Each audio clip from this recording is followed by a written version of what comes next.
Silver traders. They just ran the same play again. They smashed the price, the headlines cheered, and then buried inside the data a shocking revision quietly exposed just how weak the real economy actually is.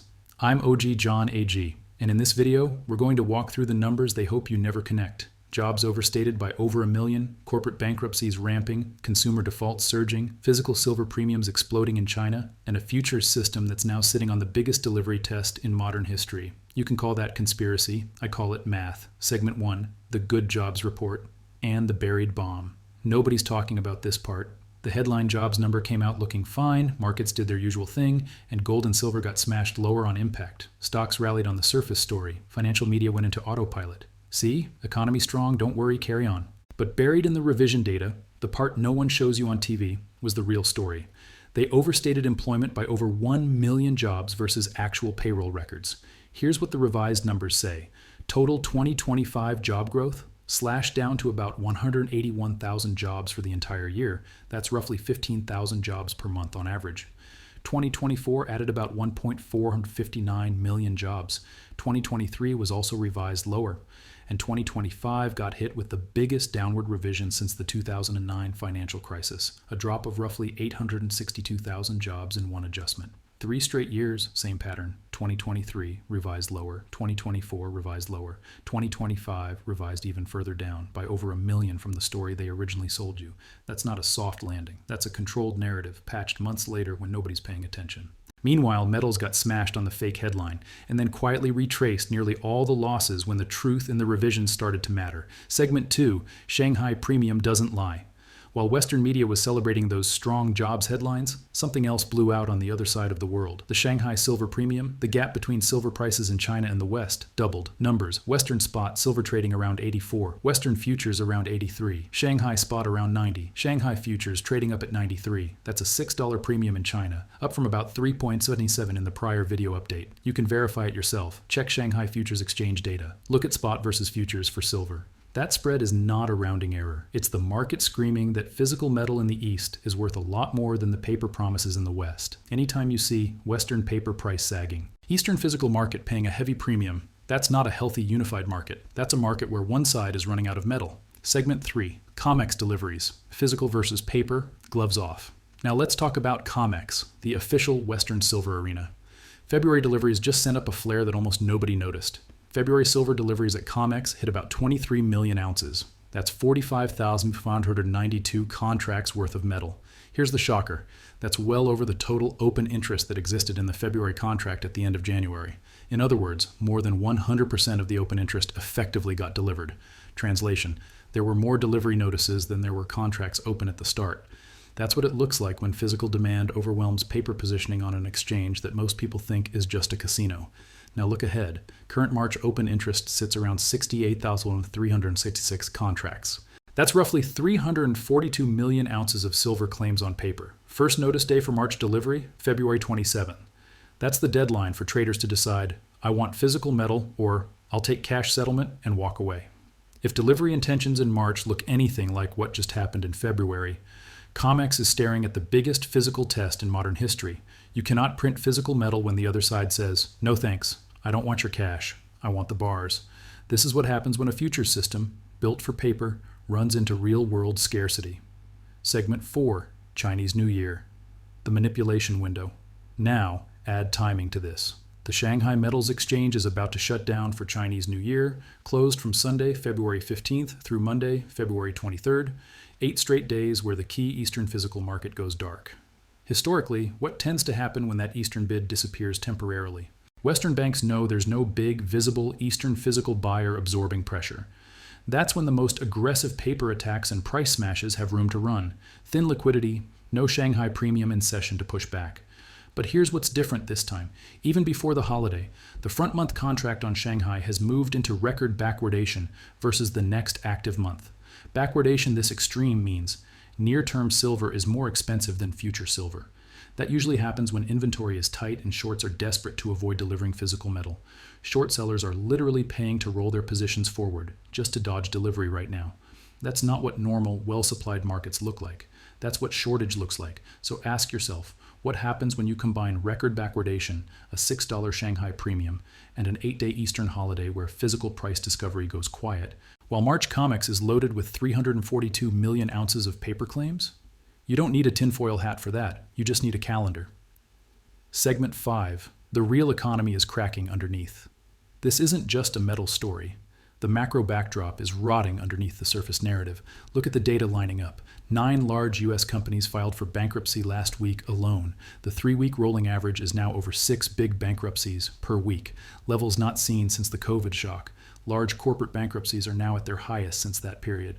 On the consumer side, consumer debt defaults are the highest since 2017. Total delinquency rate is now about 4.8% of all outstanding U.S. household debt as of Q4 2025. That's an 8-year high. Add in the employment revisions, over 1 million jobs overstated across 3 years, each year revised down after the fact. The real labor market is far weaker than the headlines suggest. Yet what's happening with nominal asset prices? Silver is up around 150% over the past year. Gold is up roughly 76%. The dollar is down about 10%. Does that look like a healthy, booming economy? Or does it look like currency debasement colliding with supply constraints, while the real economy quietly suffocates under debt, defaults, and fake job strength? Segment 6. Markets are whipsawing. Bonds are calling BS. Now check today's cross-asset tape. S&P 500 off around 0.3%. NASDAQ down about 0.35%. Russell 2000, the small caps, the real economy barometer, down around 1.25% after initially rallying on the headline. Crypto? Nearly $90 billion in crypto market cap erased in the move. Bitcoin slipped below 66,000. Ethereum tagged around 900. That's not calm, confident markets. That's positioning chaos, while the narrative still pretends everything is fine. And then you look at the bond market, the quiet judge. 10-year Treasury yields basically flat. December 2025, for 175%. January, for 173%. February, for 177%. The bond market is not buying the strong economy story. If the economy were truly ripping, yields would respond. Instead, they're flat, pricing in the economic weakness that the revised data already hints at, and the eventual Fed accommodation that comes with that. So on one side, stocks swinging, crypto getting whacked, metals smashed, then recovering. On the other side, bonds quietly saying, nope, we don't believe you. Segment 7. The technical flip. 150 EMA and structure. Let's come back to silver's own chart for a second, because there's a technical shift that most people miss if they only stare at daily candles. On the hourly chart, silver dropped to about $82 and briefly fell below the 150-period exponential moving average. For weeks, that 150 EMA had acted as reliable support. The last time it broke decisively, price collapsed from around $90 all the way down into the $63.90 overnight low. That breakdown was brutal. But here's what's changed. After several days of choppy trading, price has now reclaimed that 150 EMA on the hourly. What was overhead resistance has flipped into potential support. Does that guarantee an immediate moonshot? No. But it means the technical structure is beginning to align with the fundamental pressure we just walked through. When support flips and holds, when volume confirms, when momentum starts to build, those are the conditions under which big moves become possible. This isn't a buy signal. This is a confluence signal. $6 Shanghai premium, record backwardation, delivery pressure building into March, 150 EMA reclaim on hourly. When multiple independent pieces of evidence point in the same direction, you don't ignore it, you verify it, and you prepare. Segment 8, the system's tools versus physical reality. To be fair, we need to talk about the bearish counter arguments too, because that's how you think like an adult, not a cult member. The system still has tools. Contracts can be rolled out of March into later months. Positions can be closed. Cash settlement can be enforced in certain scenarios, paying off longs instead of delivering metal. Shanghai being closed for Chinese New Year gives Western paper markets a window to push prices down with less visible physical resistance. And yes, corporate bankruptcies are high, but not yet at 2008 crisis levels. Consumer defaults at 4.8% are elevated, but not outright collapse territory. The economy could grind through a nasty stagflation phase for a while before any big event forces the Fed into aggressive rescue mode. Paper manipulation has persisted for decades despite recurring physical tightness.